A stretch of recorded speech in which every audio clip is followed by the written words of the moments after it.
Lamento muito, senhor presidente, que nenhum dos ministros convidados tenha comparecido.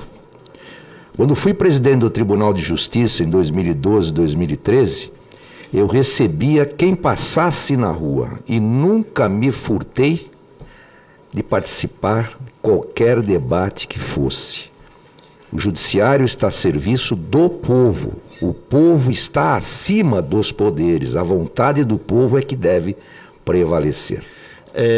Eu recebi aqui uma carta do ministro Francisco Rezec, que gentilmente respondeu ao convite dessa comissão, inclusive ao contrário de outros ministros que não responderam ao convite. E magistrados que só chegaram ao seu posto, porque não foram eleitos pelo povo, porque senadores respaldaram a sua indicação.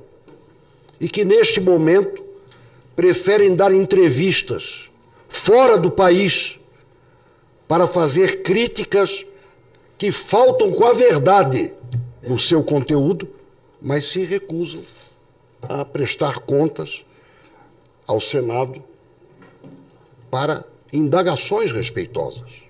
No momento que o país vive de tantos desafios, e o senhor é como eu e o senador Espiridião Amin, o senador Marcos Duval e outros que aqui estão e virão, nós andamos nas ruas, nós andamos nas praças, nós vamos a mercados, andamos de avião de carreira, e é uma grita geral, presidente Regufe.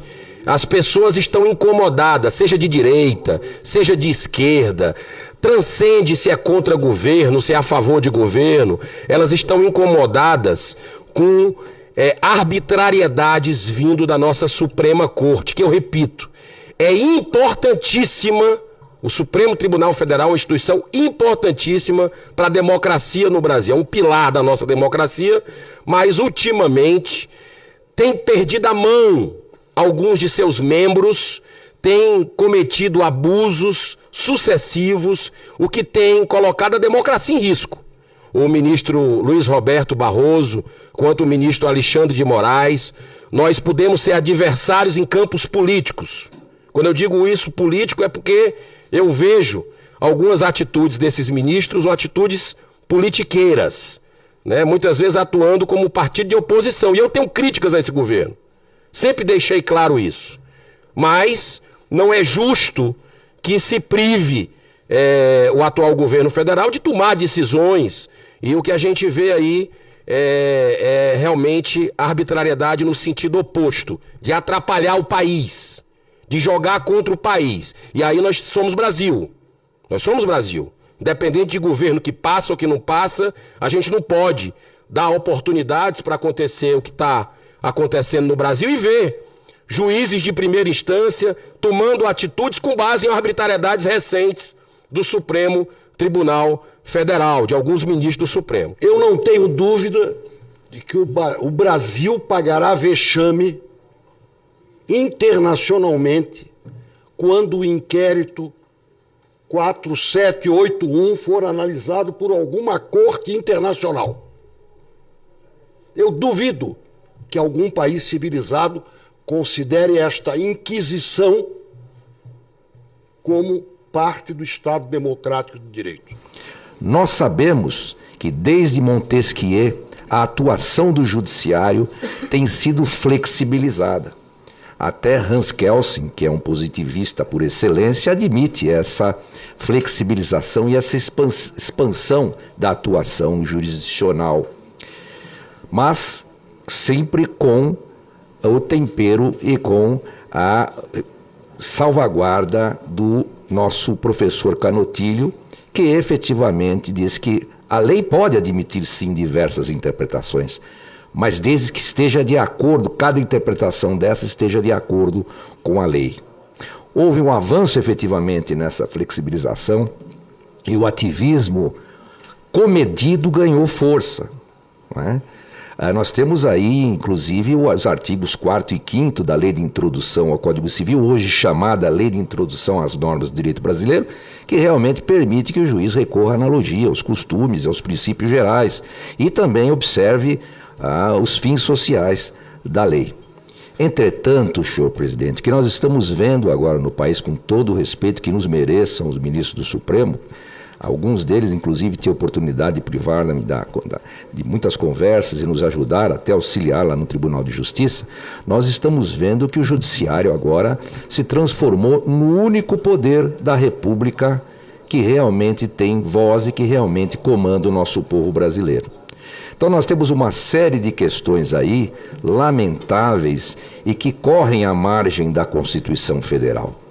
Nós estamos vendo, inclusive, restringido e cassado o nosso direito, é uma garantia prevista na Constituição individual, liberdades individuais, que inclusive são cláusulas pétreas, nos termos do artigo 60, parágrafo 4 da Constituição, ou seja, não podem ser modificados por emenda constitucional.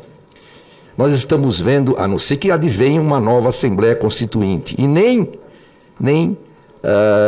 em situação mais extrema e anômala, esses direitos permitem à Constituição que esses direitos sejam postergados. E o que nós vemos aí é uma situação bastante difícil para o povo brasileiro, uma verdadeira ditadura. Agora, por exemplo, não se pode falar das urnas eletrônicas, do voto auditável, uma discussão que o próprio Supremo, o próprio TSE, deveria ter promovido com o povo brasileiro amplamente, porque se trata do princípio máximo do cidadão, da cidadania, votar, o cidadão poder votar com garantia de quem deve ser realmente eleito, da sua vontade, de acordo com a sua vontade. Isso virou tabu para os ministros do TSE, ou para o dirigente do TSE, os dirigentes subsequentes. Isso virou tabu. Isso não pode ser mais discutido. Quando nós tínhamos uma lei a respeito disso, uma mini reforma eleitoral, implantando o voto auditável. O próprio ministro Barroso fez demonstração a respeito do voto auditável. E, no entanto, agora isso simplesmente virou pó, porque não se quer discutir essa questão. Não vou entrar no mérito se houve ou não houve violação das urnas. O que importa é que o povo tenha a garantia efetiva de que sejam eleitos realmente aqueles que foram votados, os seus representantes. Isso é importante, o Judiciário tem que dar satisfação para o povo. O povo é soberano. Essa é a grande realidade. E nós estamos vendo aí esse princípio, essa garantia individual, não é?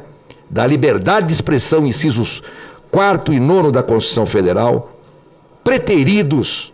E lembrem-se, muito se lutou no curso da evolução da humanidade, batalhas sangrentas para que esses direitos e garantias individuais fossem concretizados.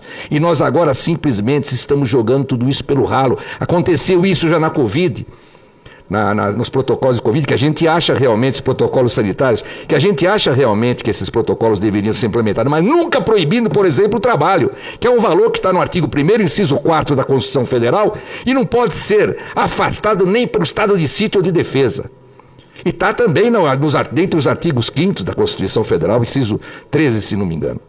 Então, nós estamos vendo uma situação complicada. Hoje nós temos presos políticos, nós temos exilados políticos, Alan dos Santos, senador Jefferson, o ex-deputado Jefferson, o presidente do PTB, o nosso deputado Daniel Silveira, uma situação bastante complicada e difícil. Aliás, com relação ao deputado Daniel Silveira, nós vimos que não foi observado o artigo 53, né? Os seus parágrafos 2º e 8º do artigo 53 não foram observados. Para cassar a imunidade de um deputado federal, é preciso 2/3, não é?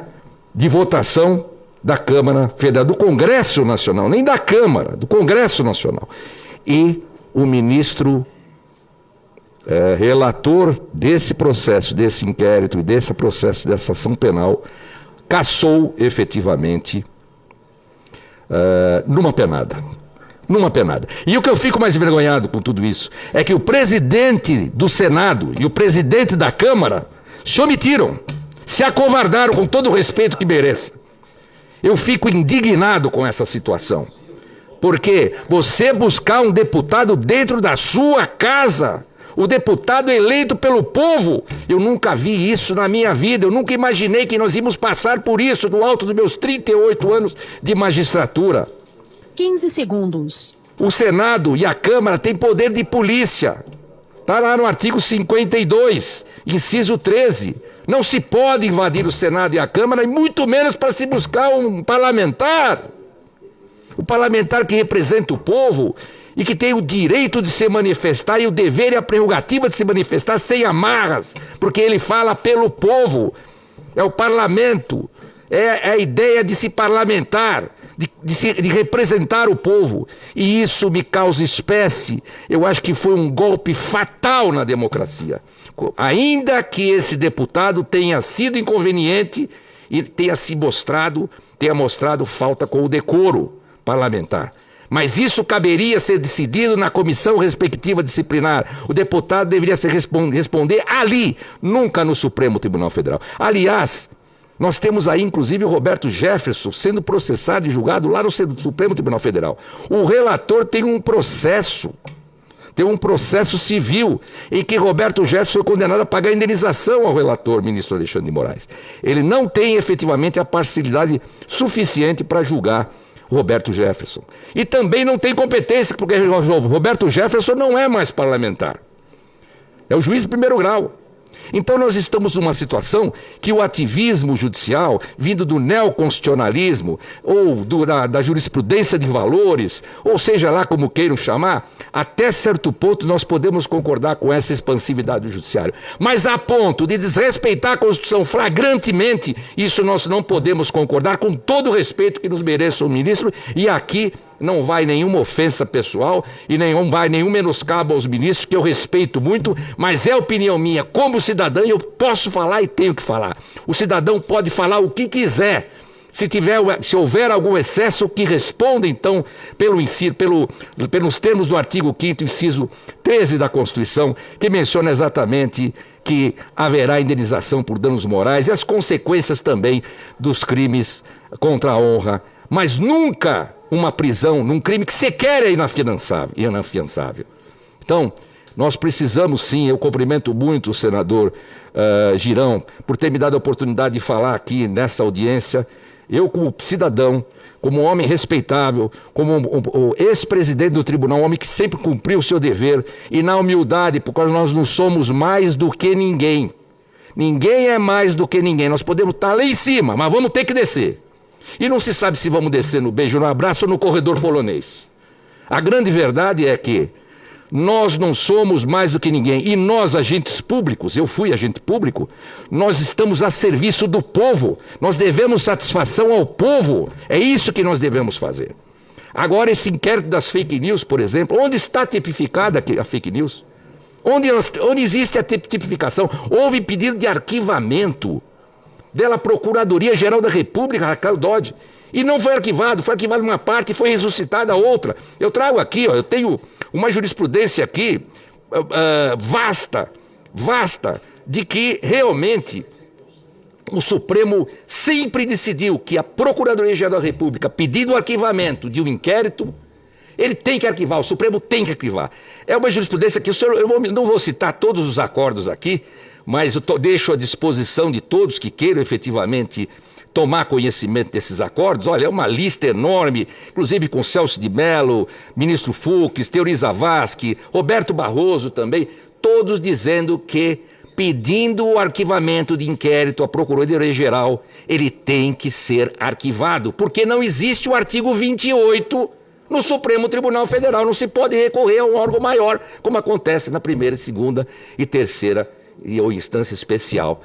É diferente a situação. Então o que eu vejo é que existe sim um ativismo mais do que judicial.